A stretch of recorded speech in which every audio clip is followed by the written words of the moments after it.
आइए बच्चों, आज हम लोग क्लास 10th और 9th दोनों में जो इम्पॉर्टेंट है पॉलिनॉमियल चैप्टर का स्टडी करेंगे।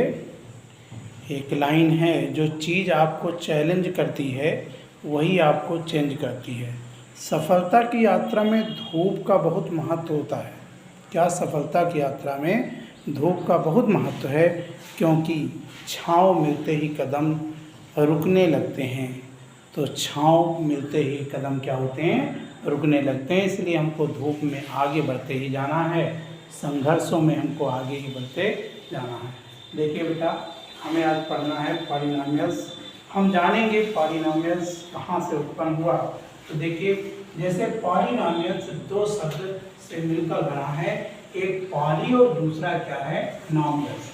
पॉली का मतलब होता है बहुत और नॉमियल का मतलब हम मान सकते हैं पद, अर्थात जिसमें बहुत से पद हों। तो हम उसके लिए क्या कहते हैं? ऐसा बीजीय व्यंजक जो दो या दो से अधिक पद रखता हो। क्या मतलब? जो दो से अधिक पद रखता हो तो वो क्या कहलाता है? बहुपद कहलाता है। अगर हम इसको गणितीय रूप में या व्यापक रूप में इसकी व्याख्या देते हैं तो f of x equal to क्या होगा? a0 plus a1x plus a2x square plus dot dot plus an x की पावर n। जहाँ पर an 0 नहीं हो सकता, a0 a1 a2 an ये सब बिलोंग करते हैं रियल नंबर से। x की जो प्रत्येक घात है वो एक निरंतर पूर्णांक होती है। अगर हम बहुपद की घात की बात करते हैं बेटा, तो बहुपद की घात क्या होती है? तो सबसे सरल बात है कि बहुपद में जो भी चर राशि है उस चर राशि की जो सबसे बड़ी घात होगी, चर राशि की जो सबसे उच्चतम घात होगी, उस उच्चतम घात वाले पद को ही क्या कह देते हैं? बहुपद की घात कह देते हैं। मतलब जो उसकी अधिकतम घात होगी वही बहुपद की क्या घात हो कहलाएगी। जैसे 8x power 4 3x cube plus 6x square plus x plus 2 है। अब इसमें देखिए जो 4 है इसकी घात सबसे बड़ी यही है, इसलिए इस बहुपद की घात क्या होगी? 4 होगी। 6x क्यूब 3x प्लस 2 है, अगर हम इसकी बात करेंगे तो सबसे बड़ी घात इसमें क्या है? 3 है, इसलिए बहुपद की घात क्या हो जाएगी? 3 हो जाएगी। अगर हम इसके स्टैंडर्ड फॉर्म की बात करें, मींस पॉलिनॉमियल के मानक रूप की बात करें, तो चर राशि को आरोही या अवरोही क्रम में या उसकी घातों के आरोही और अवरोही क्रम में लिख दें तो वही क्या कहलाता है भैया? वही क्या कहलाता है? बहुपद की मानक रूप उसको कहते हैं। ठीक है, जैसे 6y cube minus 5y plus 3 minus 7y square है, तो हम इसको सबसे पहले मानक रूप में लिखेंगे। क्या होगा? 6x क्यूब, देखो बड़ी घात सबसे, उसके बाद सबसे छोटी, उसके बाद उससे छोटी, तो माइनस 7y स्क्वायर। फिर क्या हो गया? यहाँ देखिए क्या हो गया? 7y square. फिर क्या बन जाएगा? माइनस 5y जो है माइनस 5y, फिर क्या हो जाएगा? Plus 3k। अब देखिए इसमें सबसे बड़ी अगर बात करें तो ये 3, इससे छोटी 2, फिर इससे छोटी यहाँ 1, फिर यहाँ पर क्या हो जाएगी? घात 0 हो जाएगी। किसी बहुपद में एक से अधिक चर भी हो सकते हैं। ठीक है, शून्य बहुपद की कोई घात नहीं होती है, और अगर अचर बहुपद की घात क्या होती है? तो सदैव शून्य होती है। जो अचर बहुपद होते हैं उसकी घात सदैव क्या होती है? शून्य। जैसे 2 है तो 2 की घात क्या हो जाएगी? शून्य हो जाएगी। क्लियर? तो इस तरीके से हम बहुपद की बात करेंगे। अब देखिए, अगर हम ये बात करें कि बहुपद कितने प्रकार का होता है, क्या बेटा?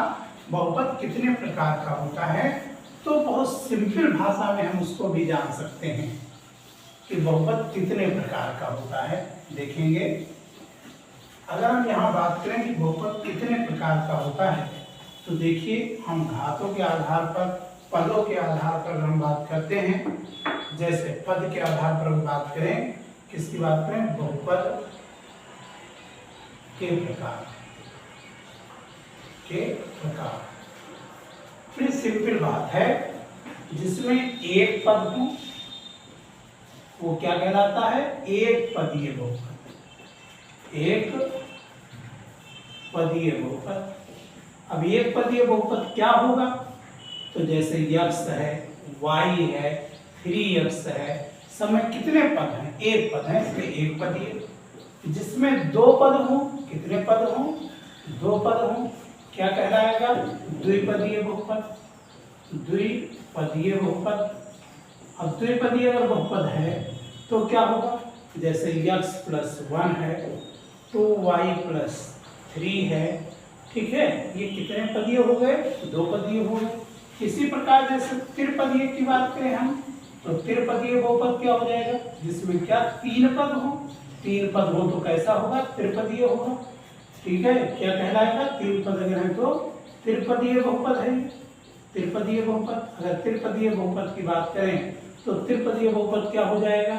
जैसे x² प्लस 2x प्लस 1 हो गया, ठीक है, त्रिपदीय बहुपद हो गया।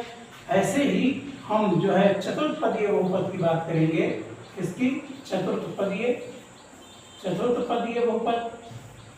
अब चतुर्थपदीय बहुपद मतलब क्या हो जाएगा? जिसमें 4 पद हों। कितने पद हों? 4 पद हों।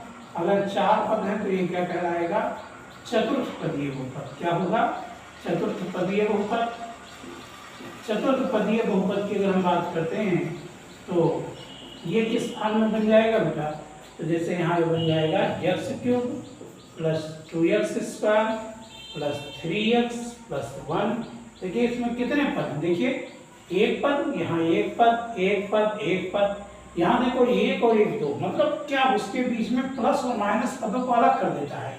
एक पद और एक 2 पद, एक पद, 2 पद और 3 पद, 1 2 3 और 4, ठीक है। इसी प्रकार से हम शून्य पद की बात करते हैं तो जिसमें शून्य ही पद हो, क्या कहलाता है? शून्य पद। शून्य पद हो, अगर शून्य पद हो तो क्या हो जाएगा भैया?